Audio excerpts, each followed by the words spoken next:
Keeping us all nice and happy and drunk. Please tip them. Please tip them. I'll tell you what's going on, guys, because I thought we were out of a pandemic.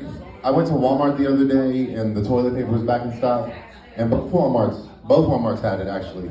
Now, not just the regular toilet paper either, like the good stuff. The stuff whenever you still have money on your food stamps at the end of the month, so you can afford to get some Scott's or some Charmin. But I keep on walking, right, and on my next aisle, I'm like, oh, we're back in a pandemic. And I look down at my watch, and it was September 3rd. Remember what happened on September 1st in Texas? And all the coat hangers were sold out. And I don't know how to tell you guys this, but we don't need a year to figure this pandemic out. We'll know in 9 months who tried it. Either A, we're not going to have a lot of people, or B, we're going to have a lot of cleft lip babies. Excuse me.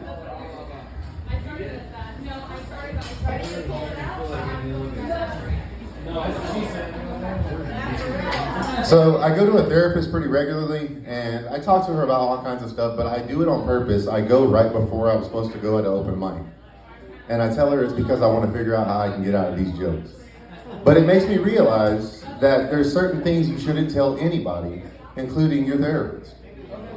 Because if you do, they're going to think you're crazy. And I mean, I am nuts. Like, I am arguably nuts, arguably insane. Not criminally and not, what's the other word? Certifiably. Because you can argue both ways for me. But you can't tell your therapist those things, because then that's how you get a sticky sock vacation. And if you don't know what a sticky sock vacation is, you don't want to know.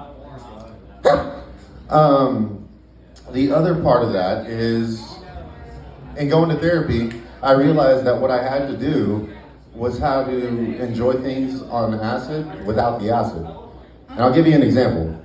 So I paint, I paint quite a bit. There's actually some art around here. It's mine, if y'all see me walking around with it. But when I'm on acid, I like painting. So what I do now, instead of being on acid, is I blare death metal, and I beat off while I watch porn, and I paint. And it's amazing. It stimulates all the senses. It's so great. If you've never done it, give it a shot. And for some extra razzle-dazzle, get a butt plug. It's amazing. Science! The other thing is, I'm now 6'2" and 230 pounds, so I'm every bit of what you would call an all-American linebacker. And crazily enough, I'm going to try out at TCU this season because I think I can do it. And we're going to make them tell me no. The thing is about telling you no is we go back to consent. And there's this new thing called CSNS. If you don't know what CSNS is, as the woman that taught me, good. Keep it that way. Don't Google it.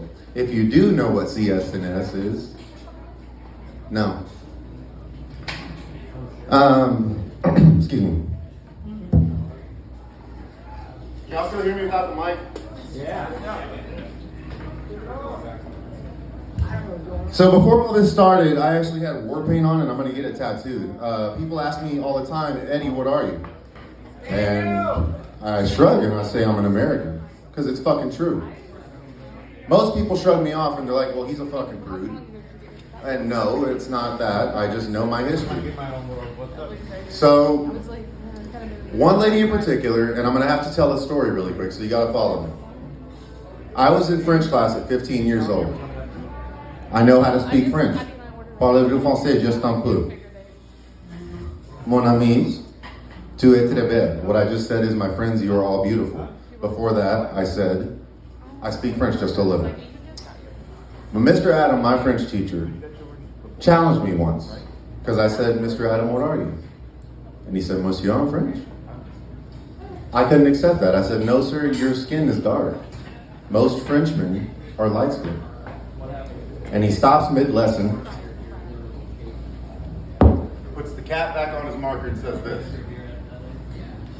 Ladies and gentlemen, the problem in America is this. You divide yourselves. My brothers in the house, can I get some noise? We got one, bro. We're playing hockey. You serious? We're playing hockey in Denton, Texas. Unbelievable. Anyway. I would like to acknowledge myself in a room full of white folks. Hey, bro, somebody tried it on Amistad. We saw how that went. Long story short, it's this. You got to come to the next open mic to see the rest of this. One more hand for Jacob, please, ladies and gentlemen. Eddie De La Torre, everybody.